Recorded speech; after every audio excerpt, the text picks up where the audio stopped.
lots of like flexing muscles, selfies, half clothed, like that. There's numerous instances of that on his phone. Bryan Kohberger was obsessed with his appearance, and now we're seeing that up close from a trove of selfies from his phone. BK's fantasy life, it's on full display before and after he murdered 4 University of Idaho students. Some of these images are going to shock you. Plus, we see some of what he was searching online when it came to serial killers and the murder case. We're going to show all of it to you.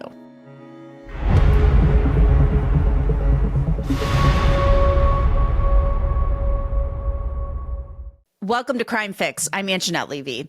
Just when you think you had seen it all when it comes to Bryan Kohberger, you see a little more that sends a chill down your spine, or just makes you cringe, or maybe it just makes you roll your eyes.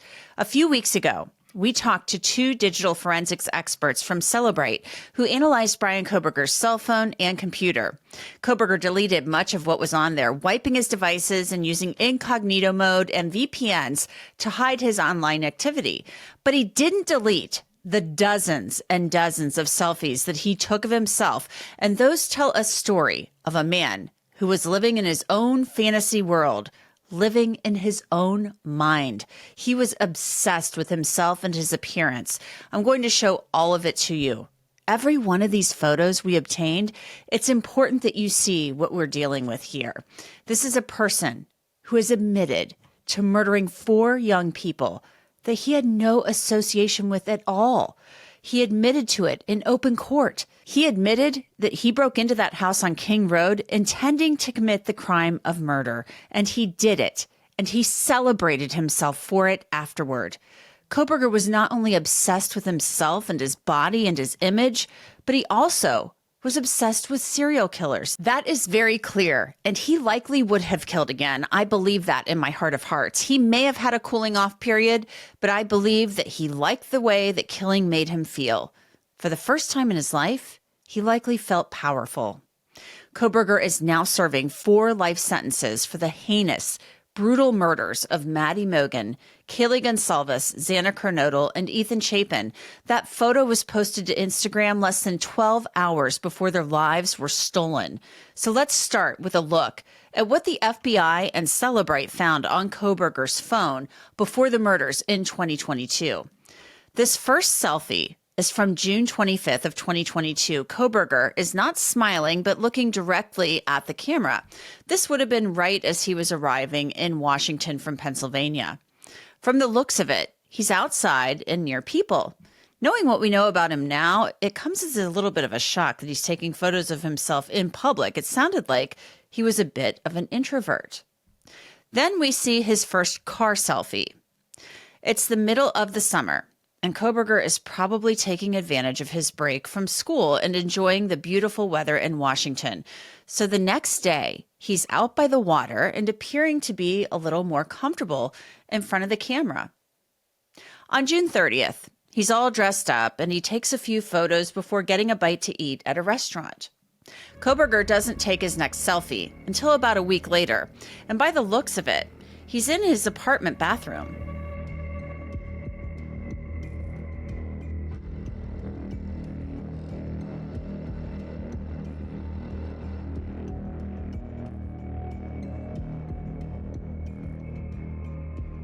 Later that day, he heads out for a hike. This is about 4 months before the murders. This next collection of photos is Kohberger outside at night, appearing sweaty, wearing activewear and earbuds. It's safe to assume he was probably on a late-night walk or run, something he did often. He stops to pose with a statue of his school's mascot, the cougar. Now, this next collection of photos, it's kind of peculiar. He appears to be posing with a sheet from a notebook, several times with random letters, even some with his name and birthday. But then the photos get a little more interesting on July 19th.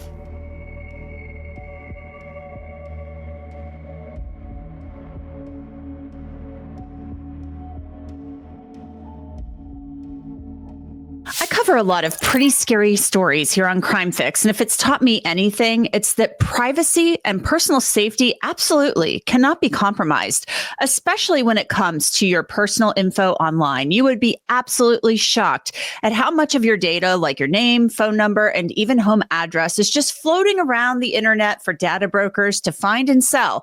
Ever wonder why you get so many of those annoying spam calls and emails?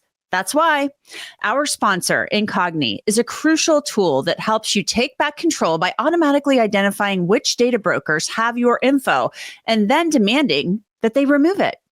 Incogni actually found more than 50 brokers with my information, and within days, they started getting me removed. It's really easy to use. Just create an account, authorize Incogni to act on your behalf, and let them handle the rest. And now Incogni users can wipe their info from an even wider range of websites with the unlimited plan's new custom removals feature. All you need to do is copy and paste the links to sites where you've noticed concerning data breaches cropping up and creating issues in your life, and a team of privacy specialists will take care of the rest. The new Incogni Unlimited feature even allows users to customize their data removals and tackle the toughest of breaches with the help of a team of privacy specialists. So if you care about your online safety, and you should, take your personal data back with Incogni. Use code CRIMEFIX below on the screen and get 60% off an annual plan.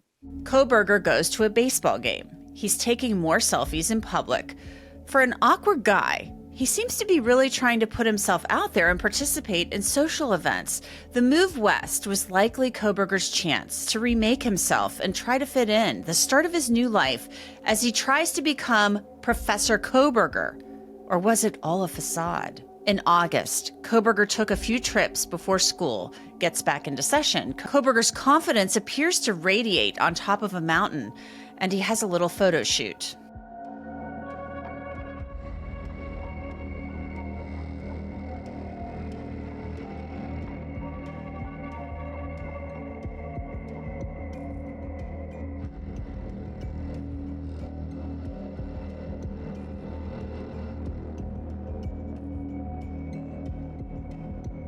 He stays on top of that mountain until the evening, capturing a few more selfies before the sun goes down. Kohberger makes it down safe from the mountain and likely grabs a bite to eat. Then he takes a photo of a back-to-school shopping trip. He poses with another notebook sheet on August 17th, but then we get a first-hand look at Kohberger's self-obsession. The next series of photos seem to be him trying to capture images of the back of his head, possibly a haircut.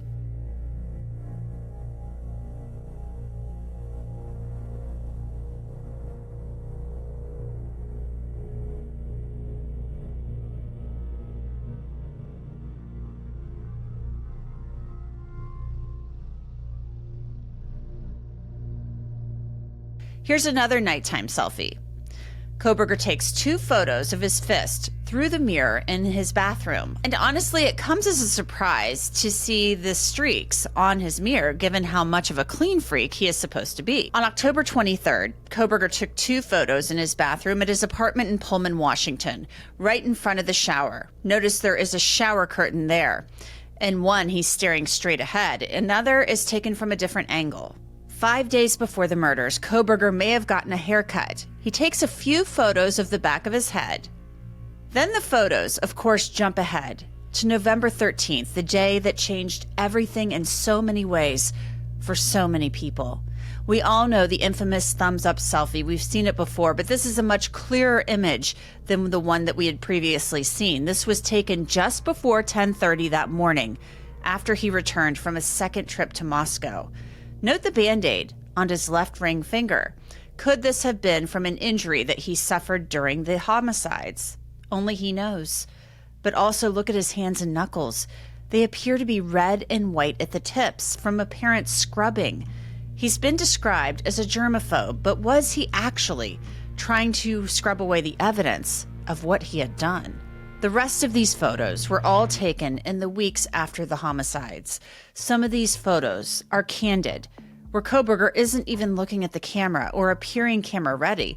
They are screen grabs from videos recorded from his phone. Some of the faces he's making, it makes you wonder what he was trying to capture or why. In this next series of photos, we can see that Kohberger is in his Washington State University hoodie, and some of these selfies were in his home, and he's trying out a few different looks.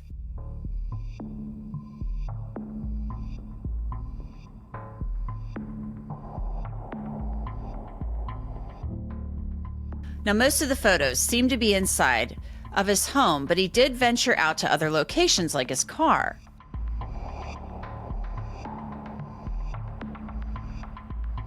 What is significant about these black hoodie photos? Investigators found a cached image from a show about Ted Bundy that Kohberger had watched and saved from YouTube. That person on the thumbnail is wearing a hoodie, and it says Ted on it. Ted Bundy killed dozens of women from coast to coast, but was caught in Florida after killing sorority sisters at the Chi Omega House at Florida State University in Tallahassee. Now, shortly after those selfies, we know that he traveled back home to Pennsylvania with his father. With that in mind, it's safe to assume the next set of photos were most likely taken in his parents' home. It's important to note because now the photos are more posed. Could that indicate that he might be feeling more confident or safe in his childhood home?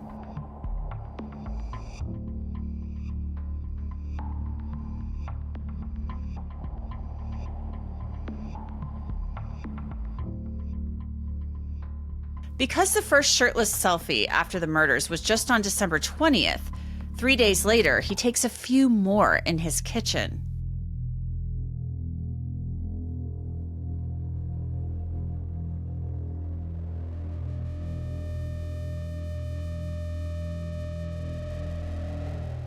Some of these photos we have seen before. Kohberger in a black hoodie and beanie that he may have purchased at Walmart in Pullman before the murders. But there are a few that we haven't seen, including these taken on Christmas Day, one in a bathroom. This full-length selfie gives us a glimpse into the home where he spent his teen years. And Kohberger posed with his family dog. Following his arrest, he was very concerned about his dog and his parents and how they were doing. After Christmas, he takes a few photos holding his hair back, again testing out different smiles and different looks.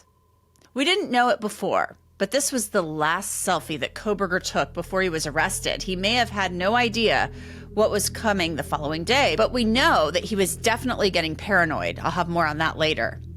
What's interesting is that he took 2 photos prior to this. This was most likely directly before the last photo, but then he took this one, the same jacket without the hood, a day earlier. Now, Celebrate, I mentioned earlier, is a firm that employs top experts from around the world in digital forensics. They analyze electronics and testify at trials. I spoke with Heather Barnhart and Jared Barnhart last month about their work analyzing Kohberger's devices and everything they found on them. It was just really bizarre behavior. And then there were also, Jared, do you remember all of I saw the show or movie American Psycho just a few times, and how much the guy loved himself and would take selfies in the mirror and how clean he would want to be and just examining his body. He seemed to do those same types of things. Yeah, lots of like flexing muscles, selfies, half clothed, like that. There's numerous instances of that on his phone. There was also he spent a lot of time on Reddit, and especially post-crime. There's tons of history of him looking into like the Idaho murders on Reddit. Mm-hmm. And that's actually another thing that stood out, is this wasn't just someone who was like, hey, I'm interested in the case. He was going and downloading the Moscow press releases to his device. Like not just taking a look at what the news said, but like almost like saving everything that they populated.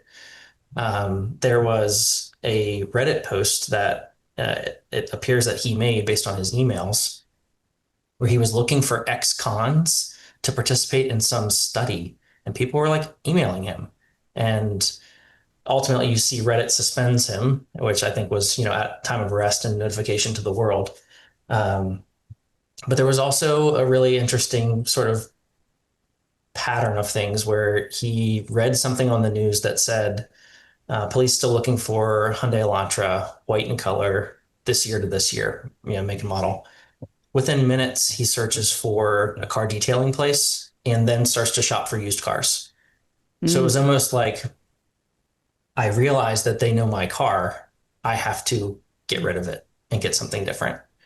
So like again, does a normal person look to clean their car before they sell it? Sure, right? But all of these things adding up, it really paints a picture. Now, some believe that these murders were sexually motivated, and maybe Kohberger was targeting one of the girls in the King Road home. The serial killers that Kohberger was obsessed with, specifically Ted Bundy, typically sexually assaulted their victims. And the searches for pornography on Kohberger's phone point to the homicides being sexually motivated, even if a sexual assault wasn't committed at the house on King Road. And to be clear, there was no sexual assault actually committed, but that doesn't mean that this crime did not have a sexual motive. What was Bryan Kohberger searching related to pornography?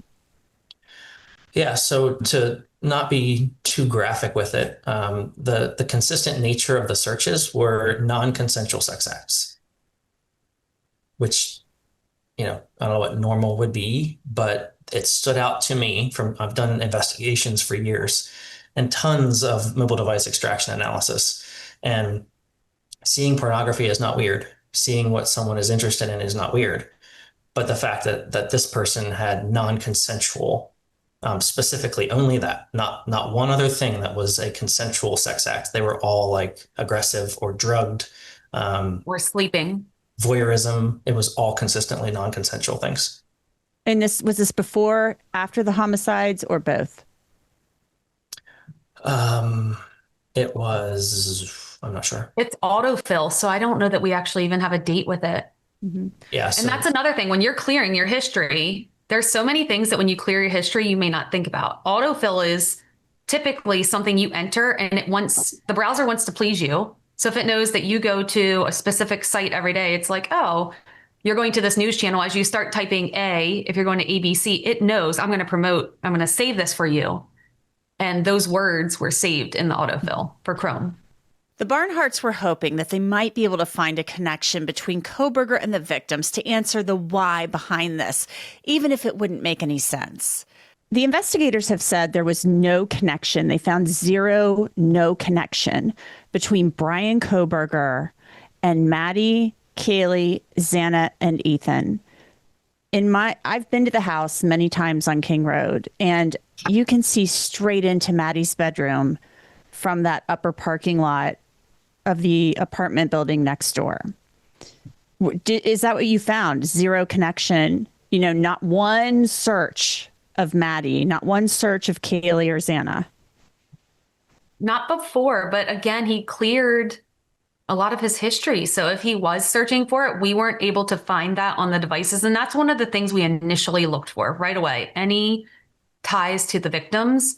After the fact, he was searching everything associated to the murders. And so he did have that information then. While the connection was not found, it doesn't mean that Kohberger wasn't possibly watching one or more of the girls. I've always believed that he was watching Maddie. Well, look at what Heather and Jared found. They found a review of the Mad Greek restaurant on Google Maps on BK's phone. You can see it right there. There's been a lot of talk about the Mad Greek restaurant and speculation. Did you find anything related to that? Yes, and I would love to specify this a little bit more. And this was the one finding that was that was released to the prosecution that they came back and said the defense didn't like it, which made me think we were onto something. Like, this is great. So there is a Google Map cache file that was recovered from the Android that showed Mad Greek, and it looked like I actually have it in front of me. It looked almost like a review, or if you think about if you Google in Google Maps and you look up restaurants nearby, you could call it, you could get directions, you could look at a menu. So it looks like all of those things were available. Now the issue, could it have Wi-Fi in that file? Absolutely, but I don't know. The issue is Mad Greek, their Wi-Fi name was Mad Greek. So it's not helpful to see what was in that listing. Mm-hmm. But what Jared and I had looked at a few times, and I plan to keep testing this to figure it out exactly. If the prosecution said, Heather, is it likely that the user was in Moscow and on Google Maps said nearby restaurants or bars and Mad Greek appeared? I would say yes. But if the defense came up and said, Heather, is it possible that from Pullman, Washington, the suspect searched for restaurants in Moscow and this came up. Could that happen? I would say yes. So it's not like we can tie him to the location of Mad Greek, but Mad Greek, he physically saw Mad Greek on his phone. So there may not have been a rock-solid connection, and investigators couldn't say for sure that Kohberger had ever been to the Mad Greek or had even seen Maddie or Xana there. He had at least, though, seen a review of the restaurant on his phone.